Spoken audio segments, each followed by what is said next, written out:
Hello दोस्तों, मैं आपके सामने फिर से एक न्यू वीडियो लेकर आया हूँ। और मैंने आपसे बताया भी था कि मैंने जो फर्स्ट पजल की वीडियो डाली थी वो भी आपको अच्छी लगी होगी।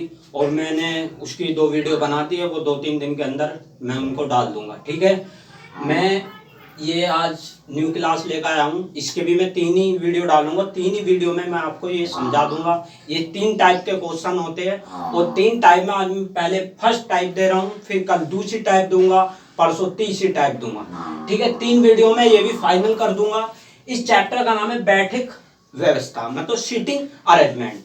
ये होता किस तरह से, हैंडल किस तरह से किया जाता है और पेपर में अटेंड किस तरह से करोगे आप। सबसे मेन चीज इसका बेसिक समझना जरूरी होता है। हम बैठाएंगे किस तरह से, तो मैं स्टार्ट करता हूं। जैसे मान लेता हूं एक मेज के चारों तरफ या व्रत के चारों तरफ कोई 4 व्यक्ति बैठे या 6 व्यक्ति, वो कितने बैठा सकता है वो उस पर डिपेंड होता है।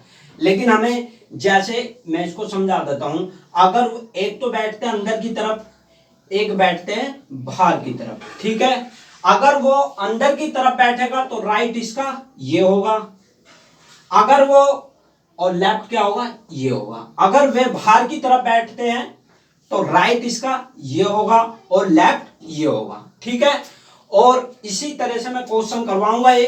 ठीक है, अब मान लेता हूं, जैसे वो कह रहा है कि 6 मित्र ABCDEF एक वृत्त में केंद्र की तरफ मुंह करके बैठे हुए, ED के बाई ओर और बैठा है CAB के बीच में तथा FE वह ए के बीच में बैठा हुआ है। ठीक है, तो सबसे मेन चीज ये है कि जो क्वेश्चन कहे, ऐसा भी हो सकता है कि हमें क्वेश्चन में स्टार्टिंग से ना स्टार्ट करके हमें एंड से भी स्टार्ट, लास्ट पोजीशन से भी हमें स्टार्ट करना पड़ जाता है।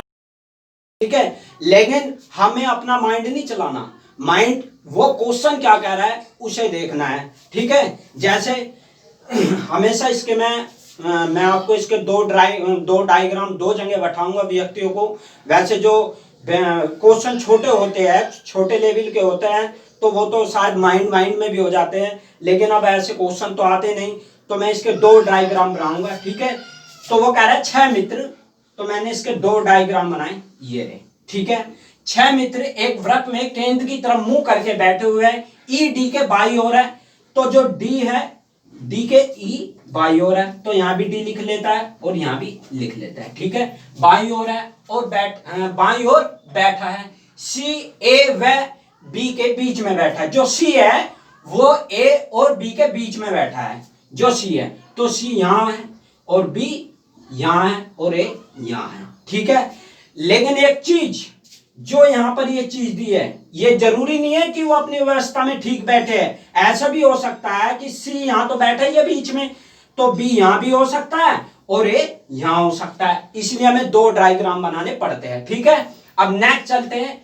तो बाई ओर बैठे हैं CA व B के बीच में तथा FE व A के बीच में बैठा हुआ है। F जो है E और A के बीच में बैठा है, तो यहां पर देखो पहले ऑप्शन में, तो E और A, वो बोल रहा है F जो है E और A के बीच में बैठा है, तो A और E ये रहे दोनों, लेकिन बीच में तो यहां टोटल बैठे हुए है C और B, तो ये, ठीक है, ये तो हमारे लिए गलत हो गया। तो यहां पर देखते हैं F और E के बीच में बैठा है, तो A ये रहा और E ये रहा, E ये रहा, तो इसके बीच में कौन बैठा है, F, इसके बीच में कौन बैठा है, F। तो हमारा ये डायग्राम, हमारी बैठक व्यवस्था हमारी ठीक हो गई। ठीक है, ये रहा, तो ये हमारा गलत हो गया और हमने ये सही बैठा दिए। गिन लेते हैं, 1 2 3 4 5 6। ठीक है, 6 व्यक्ति तो 6 हमने बैठा दिए।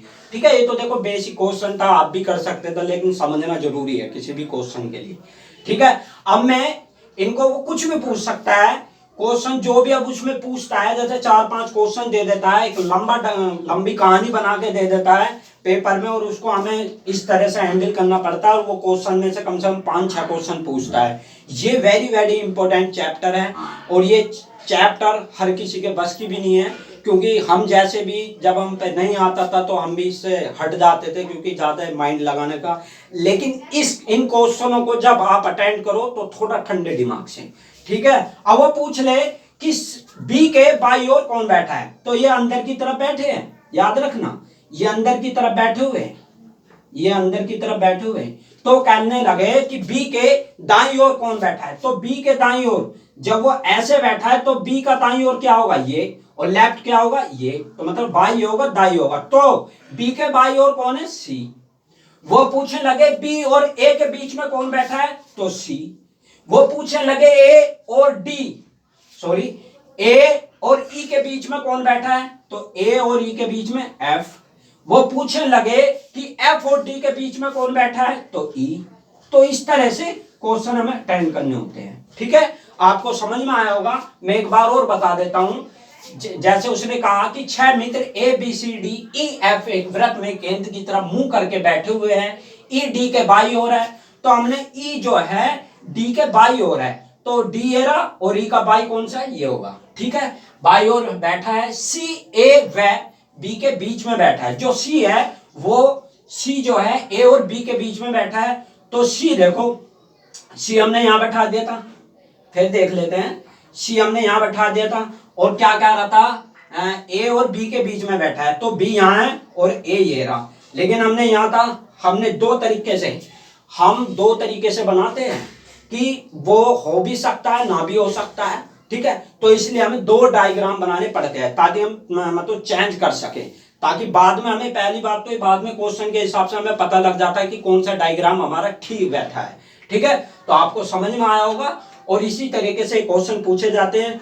तो आई होप आपको अगर वीडियो अच्छी लगे तो आप शेयर करना, कमेंट करना और मुझे बताना कि आपको कैसी लगी। इसी के हिसाब से मैं 1-2 वीडियो इसकी डाल दूंगा, ठीक है। और जो भी आपको सवाल पूछना है तो कमेंट करना मुझसे और मैं आपको बता दूंगा, ठीक है। थैंक यू, धन्यवाद।